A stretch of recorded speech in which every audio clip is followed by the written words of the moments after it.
KBG Énergie, société spécialisée dans la vente, l'installation et la maintenance du système solaire. KBG Énergie, votre solution énergétique solaire d'aujourd'hui et pour longtemps.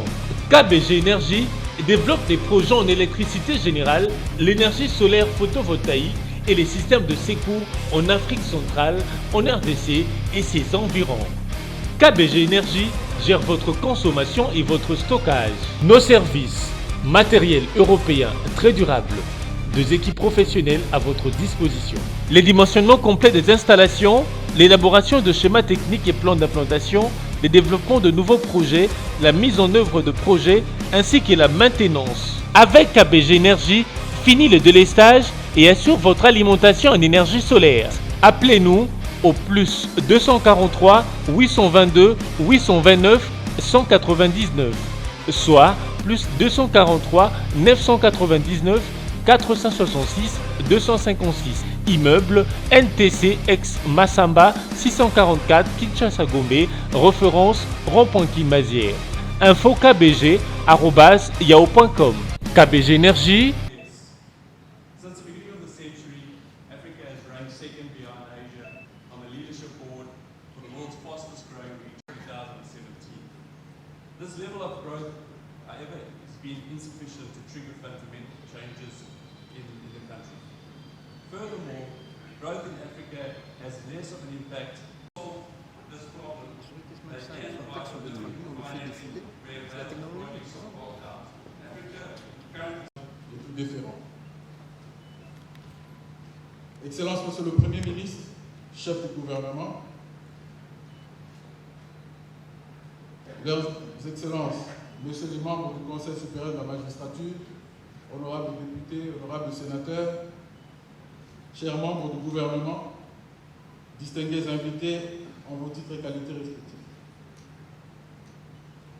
C'est un honneur pour le ministère dont j'ai la charge d'organiser en ce jour cette rencontre relative à la présentation de la cartographie des opportunités d'investissement dans le secteur de postes, télécommunications et nouvelles technologies de l'information et de la communication en République démocratique du Congo.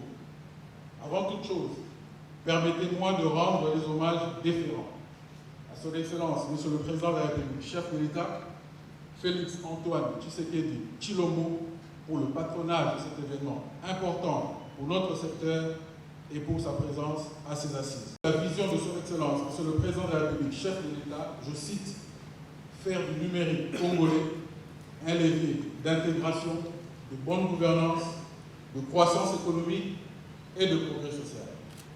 Le programme du gouvernement conduit par Son Excellence, Monsieur le Premier ministre, Ilunga Ilunkamba, préconise notamment la construction du réseau de base backbone à fibre optique en vue d'augmenter le taux de pénétration des technologies de l'information et de la communication, d'améliorer sensiblement la qualité des services offerts à la population et de diminuer les coûts de consommation.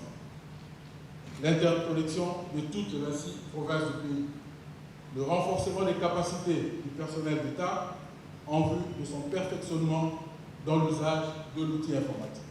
Ici est de noter que dans les secteurs de pétentique est constitué d'une gamme d'industries d'activités, de services parmi lesquels la fourniture de services postaux, la fourniture de services de téléphonie fixe et mobile, la fourniture de services d'accès à Internet, les services et équipements télécommunications, les équipements et services informatiques, les médias et la radiodiffusion, l'électronique, les fournisseurs d'informations, les services d'information sur réseau, l'hébergement de données numériques, les fournitures d'infrastructures passives des réseaux, ainsi que les services professionnels de câble distribution. Toutefois, l'état de lieu ayant conduit à ce programme de gouvernement révèle que les industries ci citées ne sont pas toutes développées en République démocratique du Congo. L'essentiel des activités du secteur s'opère grâce à l'apport de l'industrie des télécommunications mobile qui connaît depuis son avènement en République démocratique du Congo. Le taux de pénétration des téléphonies mobiles est à moins de 40% de la population, avec un revenu moyen par utilisateur de 3 $ américains. Le taux d'accès à Internet est à moins de 15% de la population, avec un revenu moyen par utilisateur de 1 $ américain. Le taux de pénétration de la monnaie électronique est de 7%, avec un revenu moyen de 1 $ américain. Le taux de couverture des réseaux est à moins de 25% du territoire national. En vue de pallier cette situation précaire, nous envisageons de mener des actions concrètes afin d'atteindre à moyen terme les objectifs ci-après. Une infrastructure nationale de communication développée, moderne et fiable, une administration publique efficace utilisant les TIC pour améliorer le fonctionnement des services aux citoyens, une informatisation efficiente des services générateurs de recettes, un taux élevé d'échange des biens et services dans les TIC, un secteur de services en TIC et une industrie numérique importante et dynamique, une population instruite et largement familiarisée avec les TIC, une abondante main-d'œuvre jeune, encadrée et qualifiée en TIC, un environnement propice à la libre entreprise, à l'innovation et attractif pour les investisseurs. Pour ce faire, cette rencontre a pour objectif, d'une part, d'éclairer la lanterne des investisseurs désireux de participer à l'exécution du programme et de contribuer ainsi au développement du secteur des pétentiques en République démocratique du Congo, et d'autre part, d'informer les acteurs de l'industrie et de l'opinion des possibilités du programme, tout en donnant une orientation claire à nos partenaires. Excellence, Monsieur le Président de la République, chef de l'État, Excellence, Monsieur le Premier ministre, distingués invités en vos titres et qualités respectifs, la République démocratique du Congo est à la croisée des chemins sur la voie du développement économique numérique. Pour réussir notre transition digitale, des bases solides et fiables doivent être mises en place afin que le concept du numérique et son revenu palpable se développent et mûrissent, non seulement à Kinshasa, mais également dans d'autres villes et territoires de notre pays. Pour ce faire, nous avons opté de reposer cette stratégie sur 2 piliers, à savoir 1. Les infrastructures, socle du développement du numérique, 2. La poste au centre de l'essor du numérique. En ce qui concerne les infrastructures, la République démocratique du Congo a une position géographique au centre de l'Afrique, ce qui fait d'elle un carrefour naturel des échanges entre le nord et le sud de l'Afrique, ainsi que l'est et l'ouest. Du fait de cette position, elle devrait être l'un des grands transitaires de télécommunications et de données numériques du monde, pouvant relier la Méditerranée et le Cap Canaveral, le Cap de Bonne-Espérance, l'océan Atlantique et l'océan Indien. Cependant, la République démocratique du Congo ne peut à ce jour jouer un rôle d'envergure panafricain par manque d'infrastructures numériques adéquates. Conscient des défis et opportunités que présente cette position géographique, nous avons développé un projet pour le déploiement d'un réseau national large bande intégrant un système national de transmission par fibre optique et celui modernisé du système satellitaire qui assurera le maillage complet du pays et permettra à la population d'accéder aux services universels de meilleure qualité à un coût abordable. Il comptera aussi 7 centres de données, data centers, répartis stratégiquement à travers le pays. La partie tablée de ce programme portera notre existant à un total de 48 000 km, dont les caractéristiques sont les suivantes. 18 000 km de fibres déployées à travers des voies naturelles qui sont les fleuves et les affluents, 30 000 km de fibres souterraines suivant les tracés des routes nationales. Ayant une capacité de transmission initiale de 1 TB par seconde, avec comme objectif d'atteindre 15 TB par seconde en ayant 5 ans.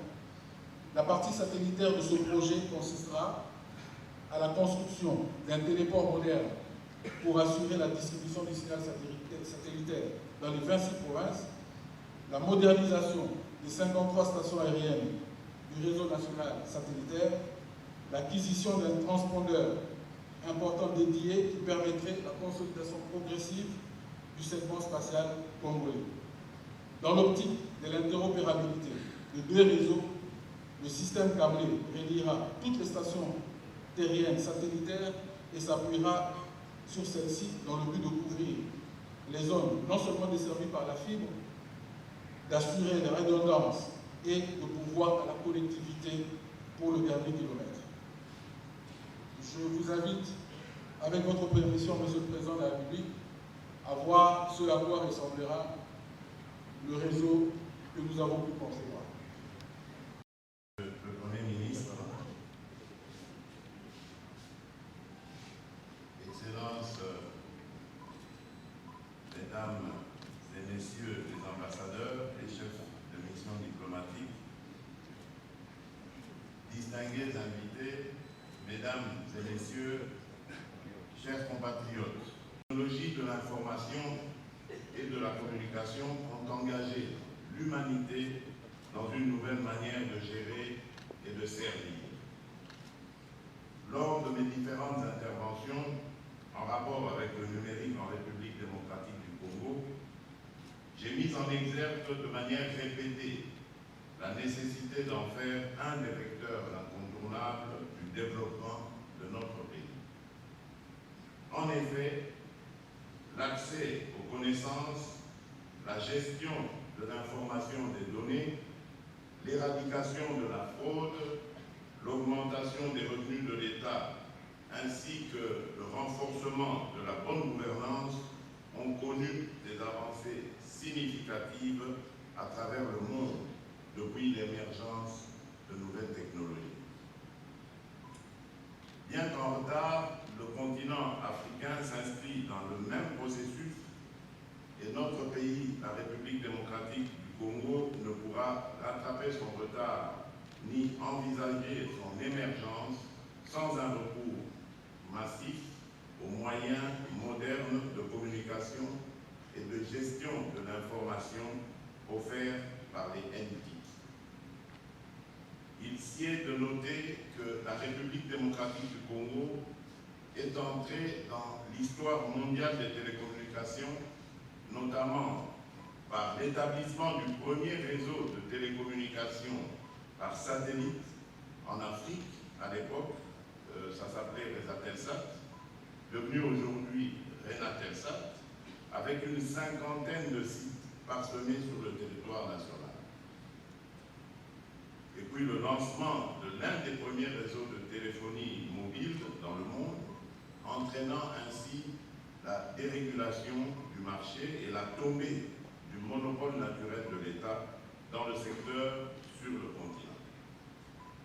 Toutefois, par manque de politique d'investissement systématique dans les plateformes ainsi acquises, la République démocratique du Congo accusera plus tard un retard considérable dans le déploiement des infrastructures nécessaires au développement du secteur.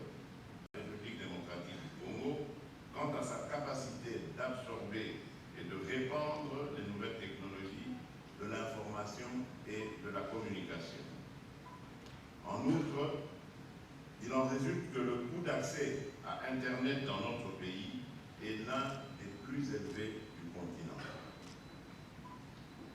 En vue de pallier à ce déficit et tenant compte de nos contraintes financières en rapport avec les investissements conséquents que ces prérequis nous imposent, l'État congolais se doit d'être innovateur dans son approche pour la mobilisation des ressources nécessaires y afférentes. C'est ici le lieu de rappeler aux uns et aux autres que j'avais déjà validé le plan du numérique à l'horizon 2025 issu de ma vision. La cérémonie de ce jour constitue donc une opportunité de réfléchir sur les actions de la mise en œuvre de ce plan. L'année 2020, souvenez-vous, étant une année de l'action.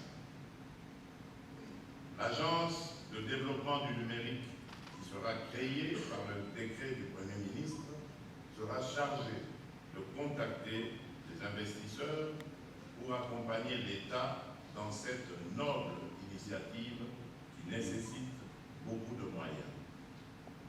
Ainsi, je déclare ouverte la première édition de e-DRC 2020 sur le thème « Investir dans le numérique en République démocratique du Congo ».